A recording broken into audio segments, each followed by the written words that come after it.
Blog Talk Radio.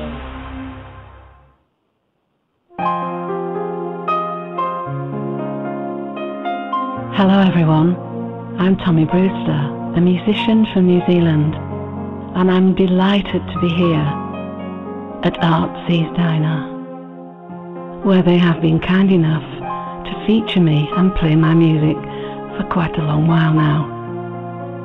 I'm also thrilled to see their continuing success, so welcome. Enjoy your visit. Well, thank you so much, Tommy Brewster, for that wonderful, warm welcome. Tonight we have a fantastic show, and if you are listening in Taipei live, it is morning for you and Saturday, and we are here Friday night. I am with my co-host, Steve Champagne. I am Mary E., and you are listening to ArtSees Diner Radio. ArtSees Diner Radio is the voice of ArtSeesDiner.com. We have been online for 5 years, and we're coming up to our 5-year anniversary, spanning the globe, and we are very, very excited to have our special guests. And our special guest tonight is Douglas Charles Rapier. Douglas C. Rapier. Douglas C. Rapier is living in Taipei, where he is an English teacher, a blues musician, a political blogger, and an author. So tonight we're going to be talking to him about his new book, Ovoid Illinois, as well as exploring some of his music, his inspiration, and just having an all-around really great time. But we're going to get it started by listening to one of his songs where he takes the lead on with the band Bopo Mofo, one of Taipei's favorite blues bands.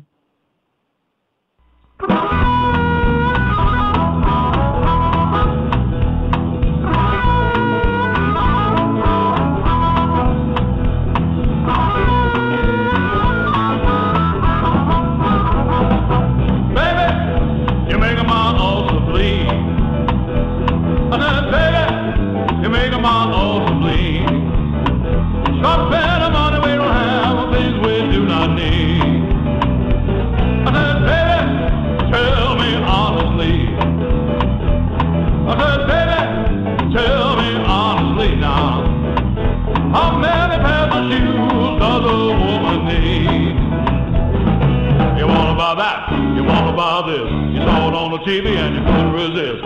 You want a new watch, you want a new car. Honey, I don't know who you think you are. Baby, you're making my ulcer bleed. Stop spending the money we don't have for things we do not need.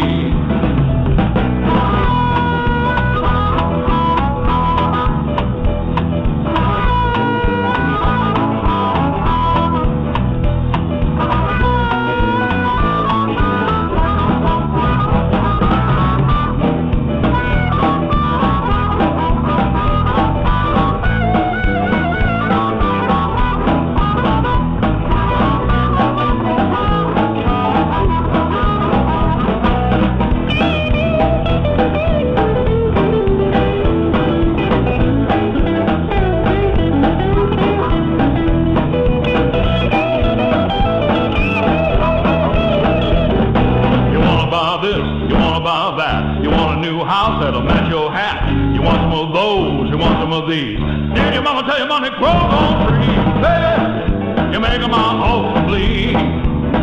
Stop spending the money we don't have, things we do not need. And baby, now I know what you're gonna say. You're about to tell me that I'm just the same way. But baby, but you know it's not the same with me at all, you see. Baby, when I want to buy a new guitar, I said, baby, when I want to buy a new guitar, I know the things we own don't tell us who we are. I said, baby, you're making my ulcer bleed. I said, baby, you're making my ulcer bleed. Stop spending the money we don't have, things we do not need. Yeah, baby, you're making my ulcer bleed. I said, baby, you're making my ulcer bleed. Stop spending the money we don't have, things we do not need. Yeah.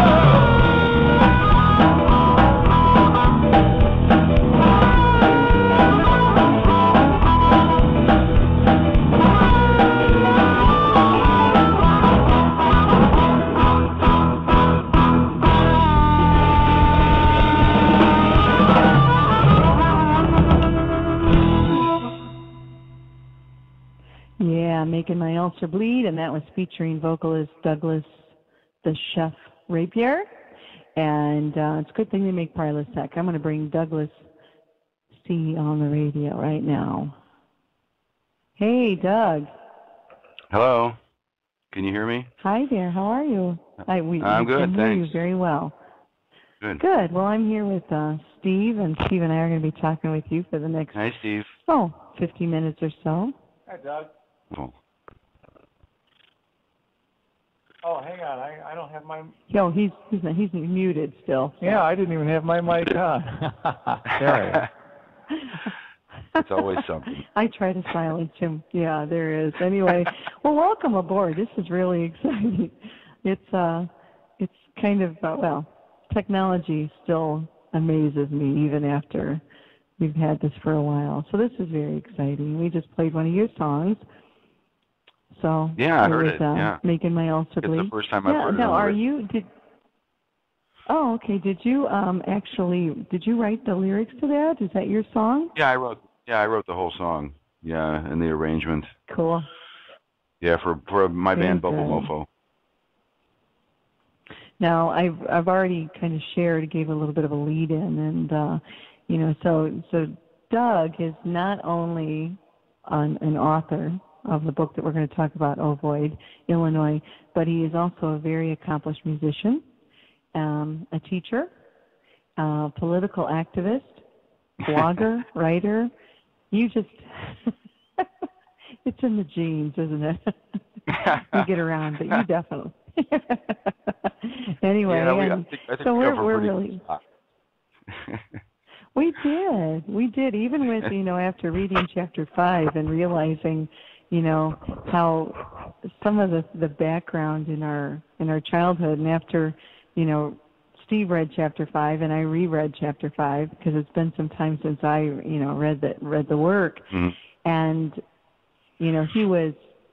I said, yeah, now do you get it? Now do you understand why I stand in the kitchen and my eyes bulge? Oh, yeah. It's like I was talking to somebody the other day about some things that are going on with my health, of course. And this person on the other line goes, stop yelling at me. And I said, I'm not yelling at you. It's like, wait a minute.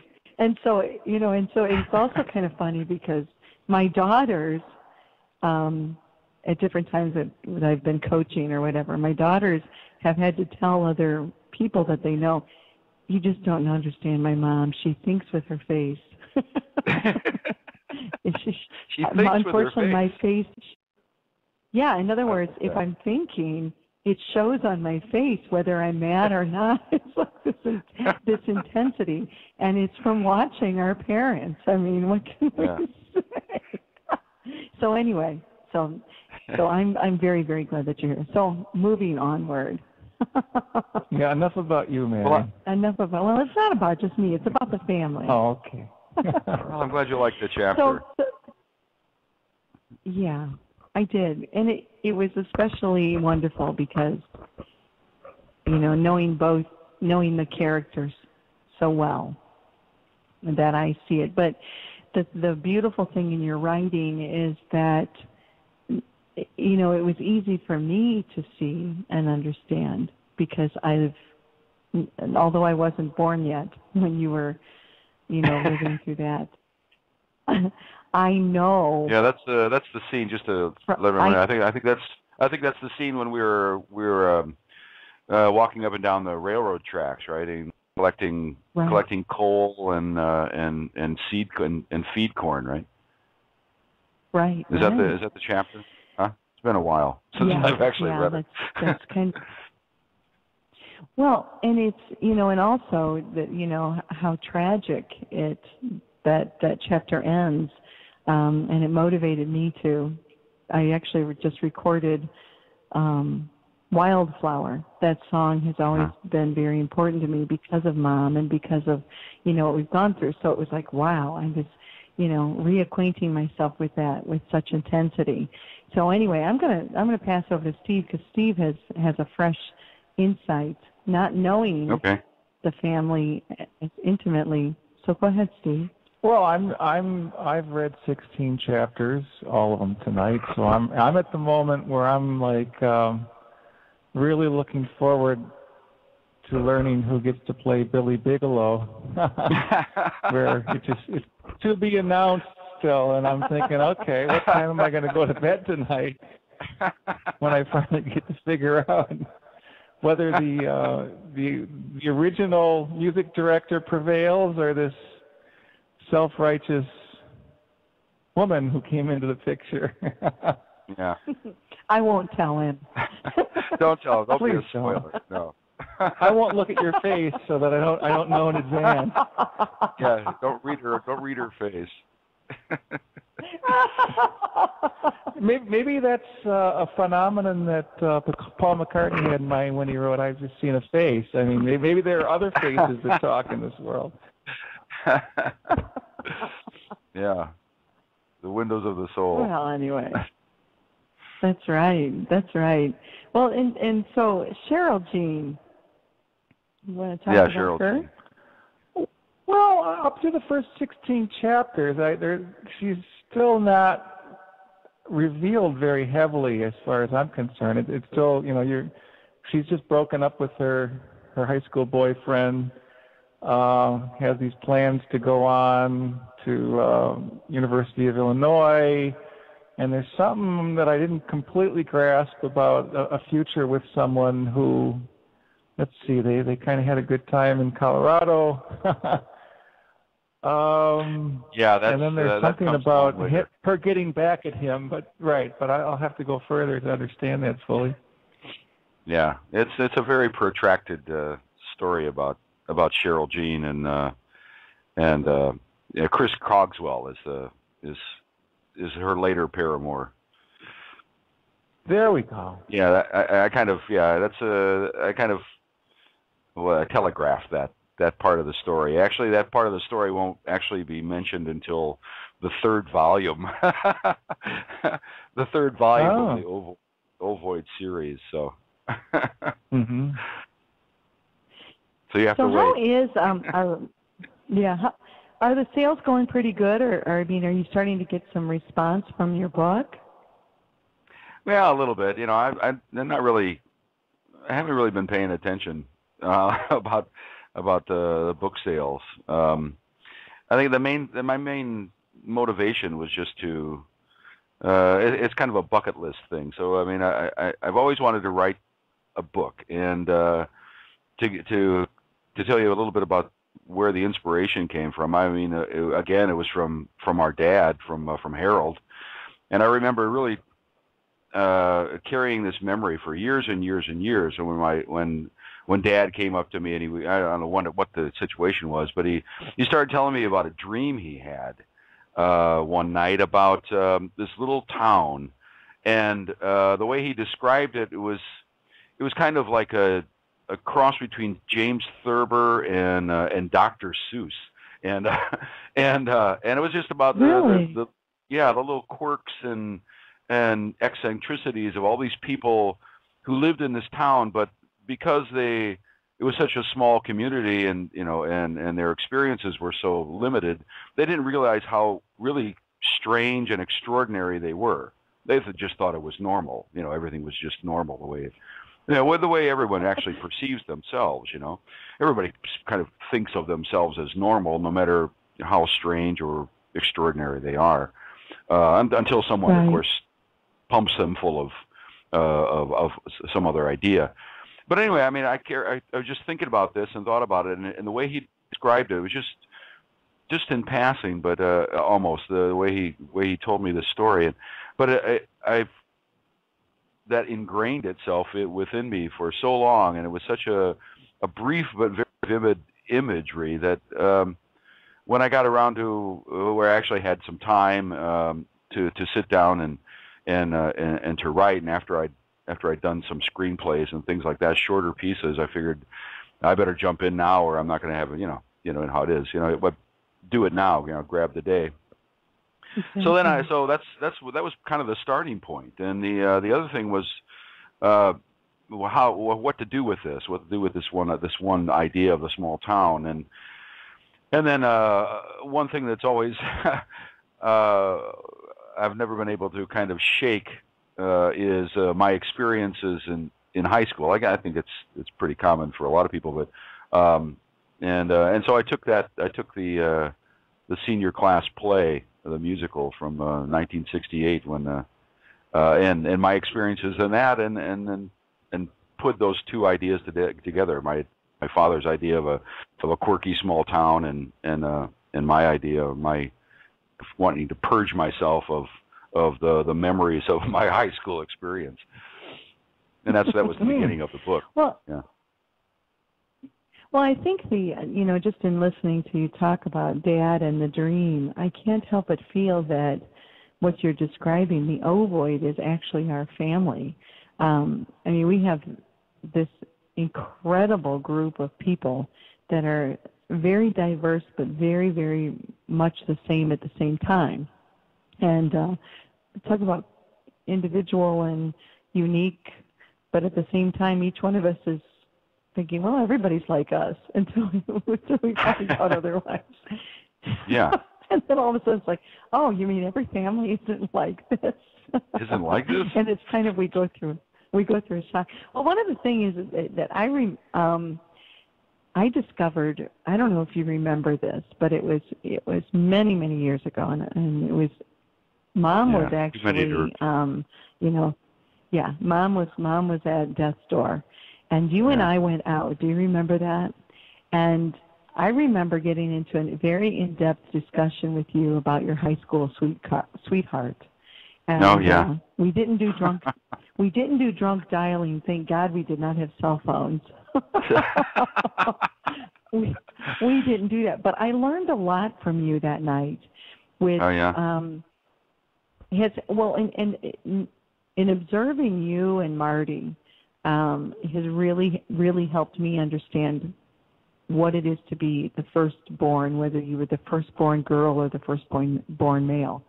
Those of us who are down the line in the middle, we're just kind of insignificant. Talk about just farts in the wind. The middle kids, the middle kids.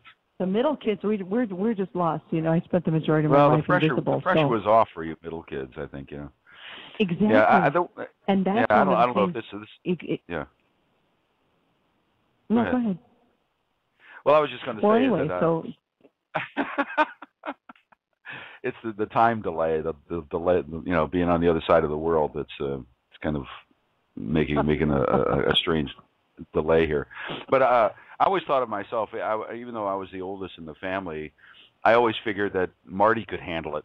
So I decided that rather than play the role, even without knowing anything about birth order and that kind of thing, I figured, well, I think I'm just going to do my own thing and let Marty handle the responsibility of being the eldest in the family, which she did quite well, while I could be more like the youngest member and be the fool, Well, I just know that it was very, very hard in following in both of your footsteps, but especially yours. And the one thing that in observing that and knowing that, I've come to really understand to be that there's a curse, in a way, to be the firstborn and be a male, because the expectations in the whole Jesus syndrome is huge. And, and so, I really see that, but at the same time, you've mastered it quite well. Well, I've tried to ignore it mostly. Anyway. So. Well, that's okay too. That's okay too. So I was going to go through the whole thing of reading your bio, because your bio is really quite hysterical. But I think people are going to get a good feel for who you are, and they can go. Anyone who's listening, you can go to Douglas's page on ArtSeesDiner.com. I also encourage you to read one of his plays that has been published on, through ArtSeesDiner.com, Ditchweed. And so I kind of want to talk about Ditchweed a little bit. Oh, yeah, sure. Something that, So that's one of my favorite most stories. Of what you write, and so go ahead and give us the kind of the backstory on that, which is pretty obvious, but for those who are listening, it takes place in the year of Woodstock, the original Woodstock, 1969, and I have to say, I have to kind of make a confession, is that just about everything I write about is things that I've actually experienced. So I always kind of beat myself up a little bit because I don't feel I'm really being very creative, because it's more like reading someone's journal. But anyway, the story is mostly took place, and to protect the innocent, I won't go into it too much detail, but in Illinois, central Illinois, where we grew up and lived, and it was a place where in the 1940s, especially during the war years of World War II, farmers were encouraged to grow hemp, meaning marijuana. They grew marijuana everywhere, and actually were subsidized by the government to do so. And then the hemp was used in making ropes and naval hawsers and all that kind of stuff. Well, a lot of it, of course, as a weed, it grows everywhere. It proliferates incredibly, and so while hanging out with my friends who came from a very, very small town, town that's even smaller than Ovoid, as a matter of fact, we were driving around and we came upon this huge. It was actually like an irrigation ditch between cornfields, and it was solid marijuana. I mean, it was just like marijuana as far as the eye could see. Well, I mean, it's a really low grade kind of marijuana, but at the same time, it was the mother lode. Yeah, it was the mother lode. Exactly. Exactly. It's like, yeah, you take your pick and dig into the wall. Did we die to get to this heaven? Say, well, yeah, exactly. And this is in the story of Ditchweed too. Is we find this stuff and actually walked up to this one tree, and it was almost a religious experience, because we're looking around at all these little pot plants that are no more than knee high and maybe waist high, but still big as far as we're concerned. And then we look up, and there's the mother pot plant, and it's the size of a small poplar. It's easily like maybe 4 meters tall, about 12 feet. This pot plant, oh my God, emotionally we kind of drop to our knees. We are not worthy. So anyway, we take us. So yes, take us, please. So to your leader. Yeah. What else can we do? But collect as much as we could, and we got to kind of try to organize ourselves a little bit, because of what we were doing, of course, is terribly illegal. But we decided that this is how we are going to kind of pay our way to go to Woodstock, and and pay for things and buy guitars and all the things that a teenage lad needs. And anyway, that was really the story, and then and that tied in directly. It just so happened, that's just the way the circumstances were, that just a few weeks later, then we all hopped into a car and went to Woodstock, and that's another portion of the story, but. Yeah, except for the guy being killed and things. I mean, I dramatized it, but it was all based on reality, on my own experiences. Strange long trip we've been on. Yeah. Well, what was that? There was one picture. I remember Dad all of a sudden showing us some picture where you showed up behind a fence. Was it not Woodstock? Yeah. No, it wasn't Woodstock. Oh, it showed up in the Paris. It was in the Paris. I think it was called Match, M-A-T-C-H, Paris Match, and which was kind of the French version of Life magazine, and I was on the cover. of the Paris Life magazine. I had been incarcerated by the Washington D.C. police. Well, I went there with my brother-in-law, Mike Steele, and he was going to to visit Margaret Tingley. I remember her, right? Our old high school pal.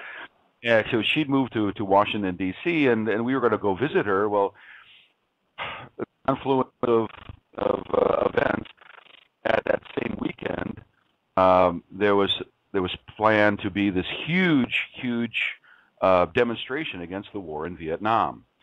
And there were hundreds of thousands of people coming from all over the country and all around the world to shut down Washington D.C.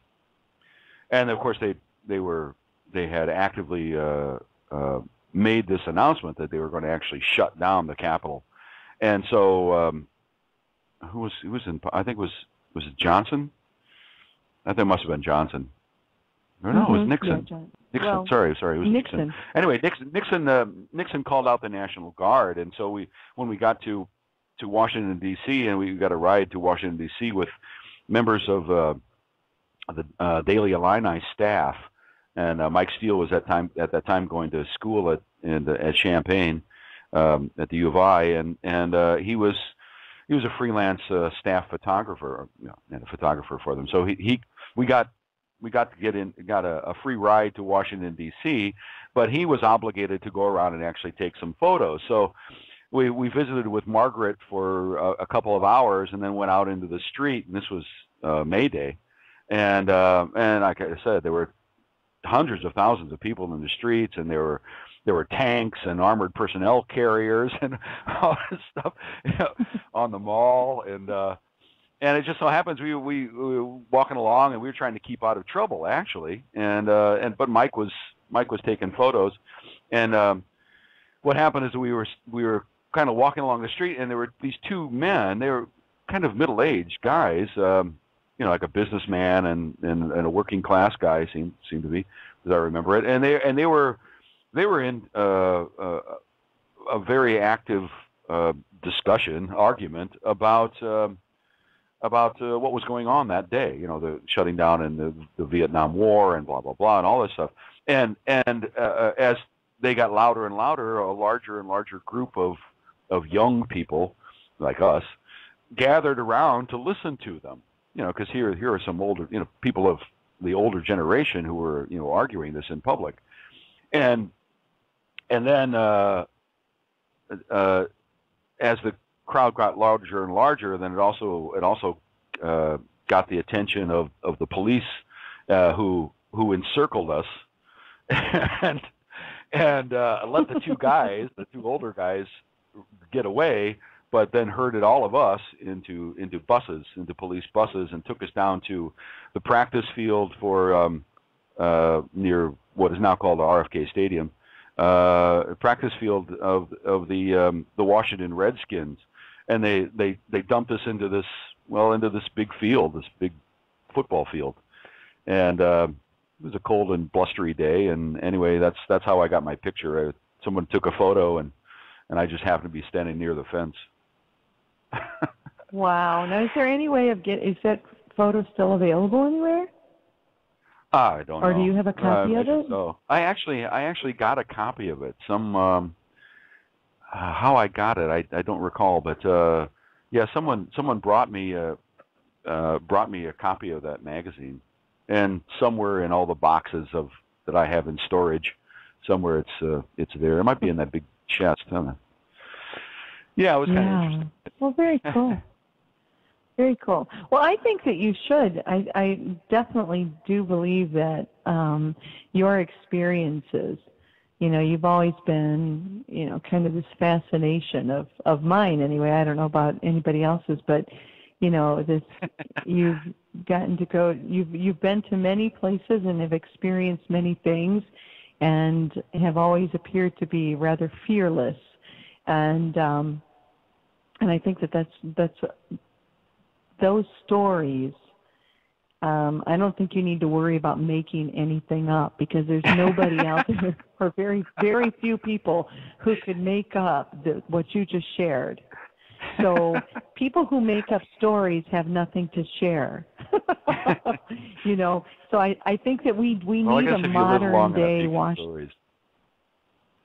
Well, yeah, but you're not very old, so you've got 20, 30 years ahead of you to write this stuff down, because bless you. I think that there's just too many people who don't really get what it was to be alive at that time, and not only alive, but to be aware and to be fully engaged in the discussion. And I think that I encourage you to continue to write those ideas down and to share your story. And you don't have to add much. Like I said, that story. I can't help but think about Forrest Gump. I mean, Forrest Gump was always the story. You are a Forrest Gump. Oh, dear. When you think I won't about hold that it, against you. when you think about it. No, you know what well, I'm saying. I mean, to be honest with you, in that experience, where you mentioned the photo, I mean, I remember being, and Abby Hoffman was there, and Jonas Salk was there, because he was a big anti-war. Was it Jonas Salk? Right. Yeah. Anyway, and I remember they'd set up this kind of big tent, because it was kind of drizzly that day and cold and windy, and I remember being at least on the periphery. I wasn't, directly involved with anything, but being on the periphery of discussions that were going on that day by those people. And these are the some of the key leaders, the primary personalities of the anti-war movement and of the whole churning of the culture at that time. So I was. It wasn't anything too remarkable. It won't be in a footnote of a history book or anything. But it was really nice to be kind of the fly or the spider on the wall, or the fly on the wall, to be able to have seen these people and witnessed and heard them actually speak, extemporaneously. Right. And so, did you ever make it to Woodstock? Oh yeah, of course, yeah. So we were the story of Ditchweed continues with that as well. We got to Woodstock about 2 days ahead of the festival, and so we were able to we drove our car down onto a car pasture of Yasgur's farm, and right near, very, very close to this little grove of trees, and it was a beautiful little place with a stream running through it, and not far from the lake where all those pictures were taken of the nude bathers.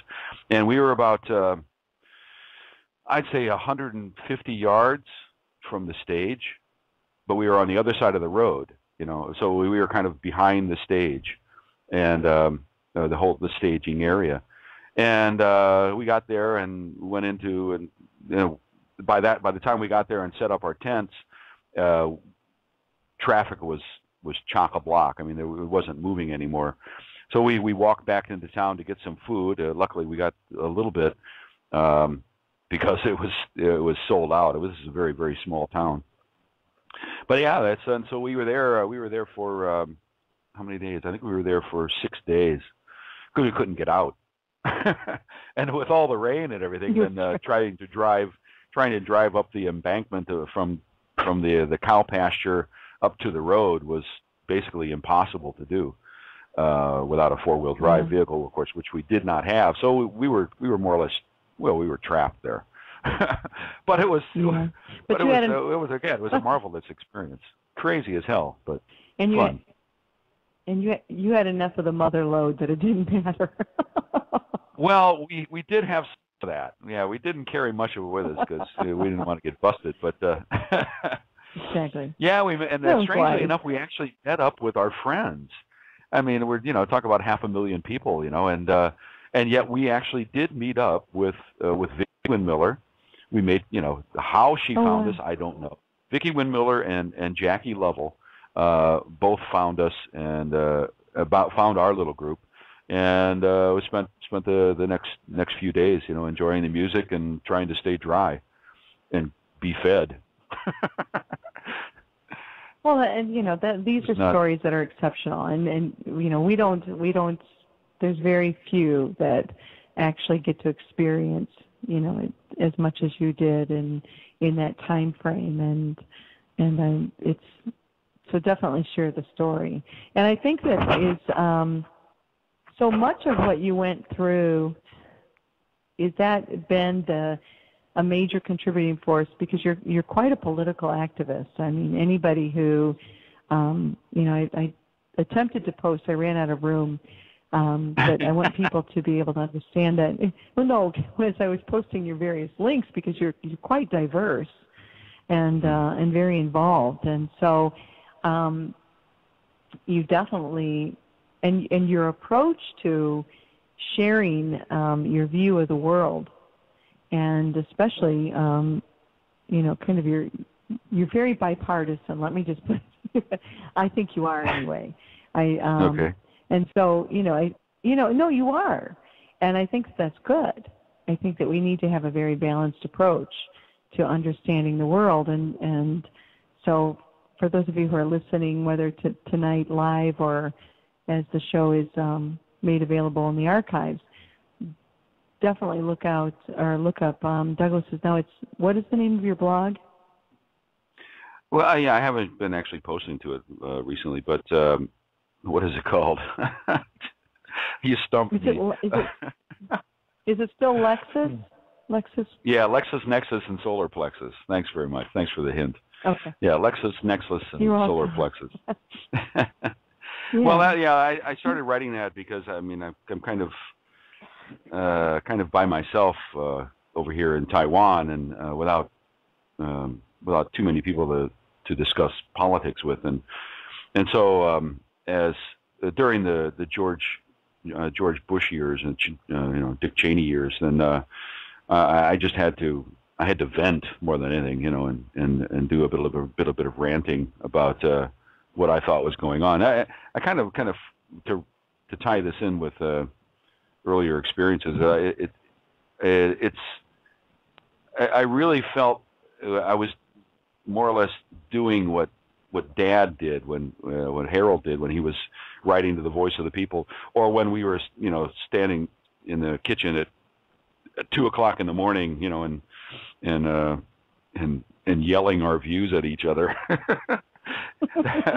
That's kind of the way I felt about it. But then once I had another I started doing some other writing and had less time to actually do the research for the blog, and I also got more involved in music about that same time too. I mean, for a while I wasn't, because of the job I had, I was more or less disallowed from having outside activities and or outside jobs. So, but once I started getting back into music and started up Bopo Mofo, and that started taking up more of my time, then I kind of let the blog go, with the false hopes that Obama would actually be somewhat of a progressive president. But that's a whole other story. Right. We don't have enough time to discuss that one, or maybe it doesn't take any time to discuss it at all because it's that insignificant. But I won't get involved with that either. But speaking of your music, I think that wait a second. I think your face just said something about it. About Obama or about me? No, I didn't quite. I couldn't quite tell on that, but I just wish that we'd had video cameras instead of this just being audio, because there was a lot said there. Yeah. I relate to Martin Luther, and I posted my litany, my thesis, the night before he was elected in 2008. I did, and I actually lost friends. I lost friends, and a lot of people came back and just called me every name under the sun and labeled me as nothing but more than a hater. And every single point that I identified as a good reason not to go down that pathway has come to pass. And so I just stand there with my hands in the air going, look at my face. Is it saying it now? Yeah. But anyway, I once don't want to again, spend any time with that. it was a choice, a poor choice of candidates. I mean, we'd get into that as well. But each time we were presented with candidates who do not differ that much in their philosophies or their social, their political agenda. So, whether it was McCain or whether it was Obama, I think basically the same thing would have happened. There would not have been any kind of movement on health care under McCain, I'm sure, but at the same time, the rest of it, especially as foreign relations, and it would have pretty much been the same. Yeah. Anyway, I think when Obama was elected, I posted this was part of the ArtSees Diner website as well. I was posting what I thought, like 12 steps that I thought that Obama should take if he actually was a progressive president along the lines of FDR, for example. And I haven't reviewed it, but from memory, there's not a single thing that he actually has done, of those 12 steps. But so it goes, So getting reelected wasn't one of them, which of course was the focus. Yeah, of course. Yeah, he was progressive about that part, but that wasn't on your list. No, that wasn't on the list. No. No. But another major part. Well, and the other thing that people, I want people to really know about you, if they don't already know it, is that you are an amazing musician, and music has been a central part of your life. And anyone who is listening to the first song can hear just from listening to it that your voice is so unique and one of a kind, and the way that you master and own a song is unmatched in my personal opinion. And so, thank you. Oh, you're very welcome. And when was, because I know what you did in high school. I mean, you set the precedence for the Rapier kids in the musicals and in school. It was Doug Liddell and the dynamic, and there was a voice to be reckoned with. And you're very lucky that you're a man, because when you have that kind of a strong voice and you're a woman and you're kind of like, people go, oh, that's not what we want to hear. We want to hear prepubescent, Yeah, we want to hear it's very difficult for whisperings. Yeah. It's very difficult for and because I was raised in a household with these huge voices, both mom with her beautiful rich voice and and dad not necessarily singing but speaking, you have mastered both that beautiful richness that mom had, as well as like you said earlier, it's in the genes.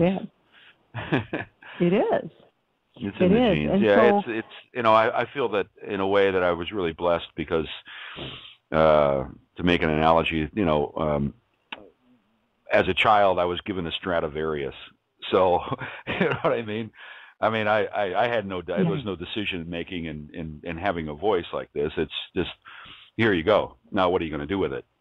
So so I got to let the Stradivarius sit in the case and let it never be heard, or I could learn how to play it. So yeah, and you learned how to play it very well. Now, in moving to, because you had numerous bands that had Hope, right? That was one of them, Hope Snatcher. And I remember who was the lead singer? There was a song about schizophrenia that you did with Hope. Who was the lead singer on that song? Do you remember what a song about schizophrenia? Or split? Well, I mean, the only three singers in Hope were the other two besides myself was Rich Denhart and Mike Leppert, and so they were Hope was a group that was built around the three songwriters that had gone, and Jim Reardon. Jim Reardon was also one of the songwriters, but he wasn't a performer in the band. He wasn't a singer in the band at the time. So it had to have been one of those three. Yeah. Well, anyway, there's one song that I often think about, and I would love to hear again, but I was so little that I don't really remember the specifics. I just remember something about schizophrenia. I don't know schizophrenia. Why. But anyway, so moving on. Huh. Yeah, I don't know. If you want to follow up on that, I mean, you could contact either Jim Reardon or David Sparger. I think both of them are Facebook friends and supporters of ArtSees Diner. And David, bless his heart, has archived a lot of those old recordings and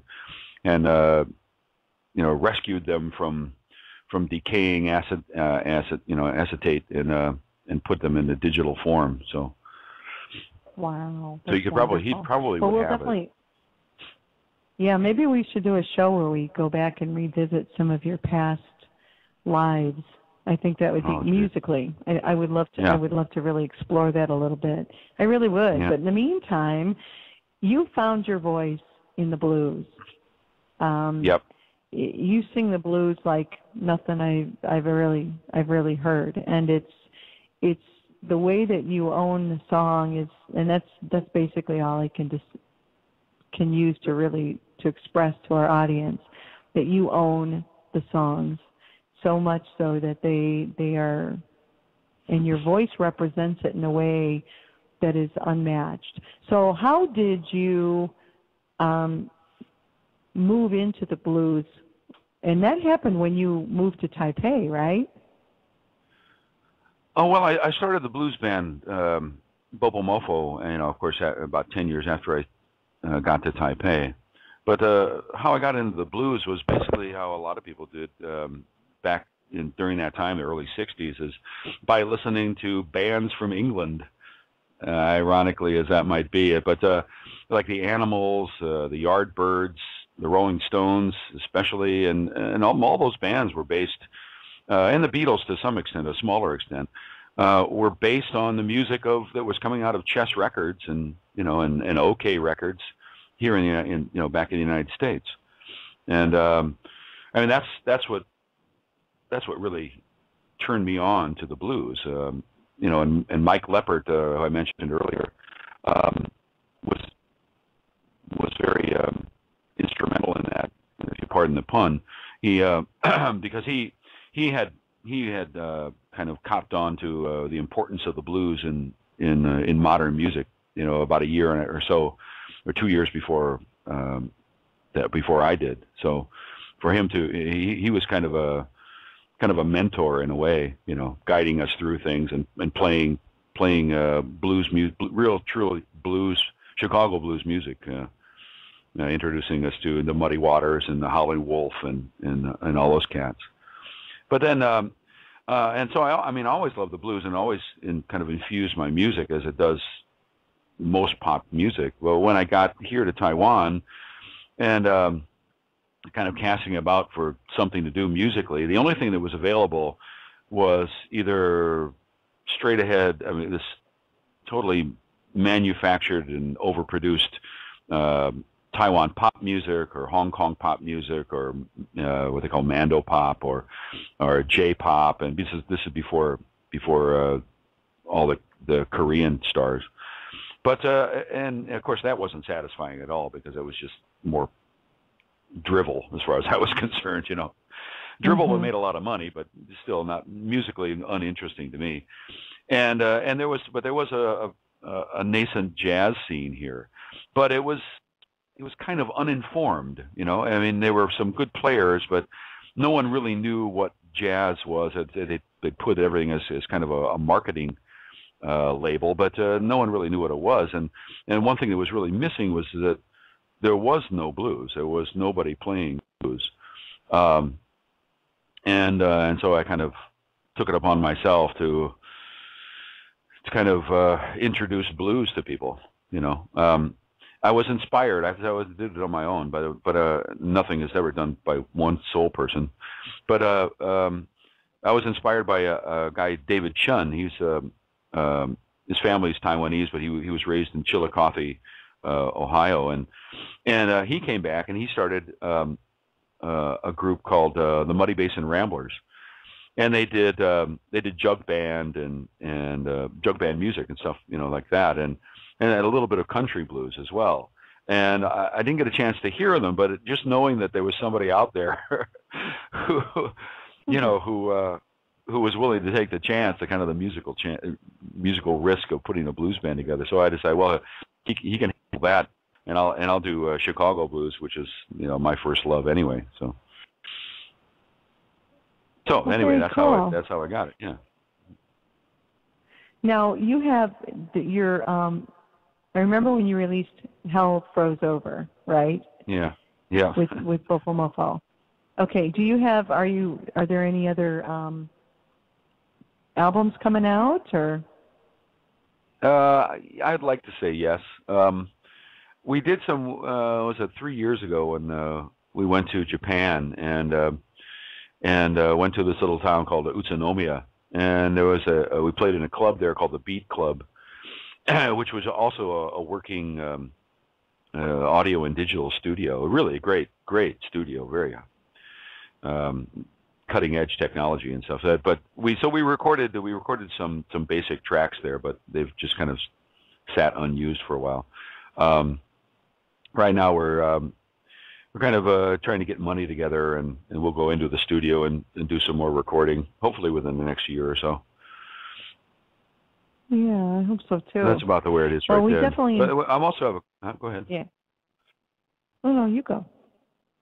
Well, I also I wanted to say that since I've been here, I mean, I really love the blues, but at the same time, I love all kinds of music, and so since I've been here too, I guess to toot my own horn is a dream came true, and this is a dream that's also kind of reflected in the first book, Ovoid, Illinois, about being in a Broadway production, and so just so happens I got again the right place and the right time, and a director here, American director, Brooke Hall. He's also a great choreographer, a good singer as well, but he was putting together a production of Anything Goes, the Cole Porter's musical, from which so many marvelous songs came. And but he was putting it together, and he heard me sing, and offered me a role, and so we did the first production. That was 2 years ago, and it was done at the National Concert Hall. We had that was a fantastic.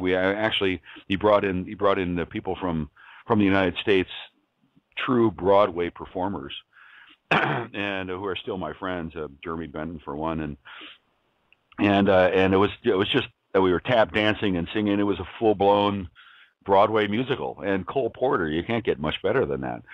And well, that attracted enough attention from producers, and yeah, I think you may have been in a production of that as well, right? Or I know Amanda was. Actually, yeah, Amanda was in Anything Goes, but I used to perform a great number of those songs. They're great. In my earlier life. I get a kick out of you. Yeah. Friendship, and didn't we? I think we might have done Friendship, actually, you and I, at the Madcaps. We do Friendship. We might have done. I can't remember. Anyway, I know we did anyway. Two Lost Ships, and we did a. Oh, that was it. We did a number of different things. Yeah, that was it. That was a great from Damn time. Yankees. Yeah, but I've always loved, I've always loved the music that came from musicals. I mean, it's kind of strange, but the art form itself, I can kind of take or leave. But the music that came from the musicals has always, the Rodgers and Hammersteins. I mean, they're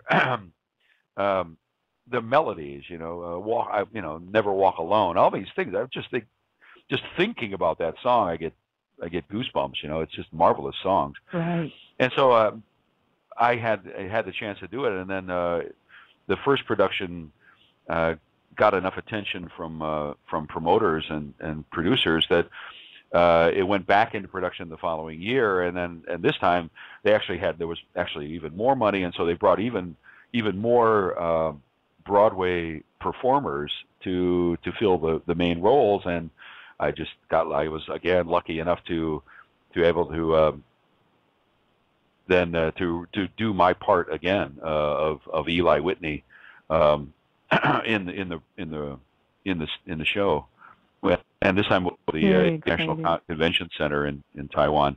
But it was just what a great experience that was. I had very little to do with the blues, but a totally different kind of music. Well, then the love of that kind of music, I didn't want to. Again, I kind of fallen in love with it again, and so I started putting together a little duo, just guitar duo, that we do songs from Tin Pan Alley, Johnny Mercer and Hoagie Carmichael and the Gershwin brothers, of course, and Cole Porter, which is cool. Something. Yeah, so I do that. I don't do it very often, but I just love that music. It's just so marvelous. Mm-hmm. Me too. Yeah, it's something. I mean, I have to say this. I know it makes me sound like the quintessential fuddy-duddy, but that's what's missing from modern music, as far as modern popular music, especially. I mean, because the songs that we were doing, and I remember sitting, learning these with my guitar player friend, Phil Newell, an excellent guitar player. And we're going through these songs. Now, these are the pop songs. These were the toss-off songs of the 1930s and the 1940s. This is, Tin Pan Alley. It's like, a dime a dozen kind of songs, But, of course, these are written by Cole Porter, Hoagie Carmichael, and Johnny Mercer, marvelous songwriters.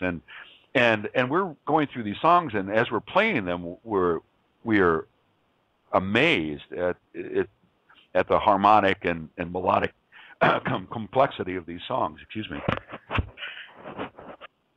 And then comparing it to popular music of today, or even in the past 20 years, it's sad. It's a sad comment, on how badly the music form has devolved, But go ahead.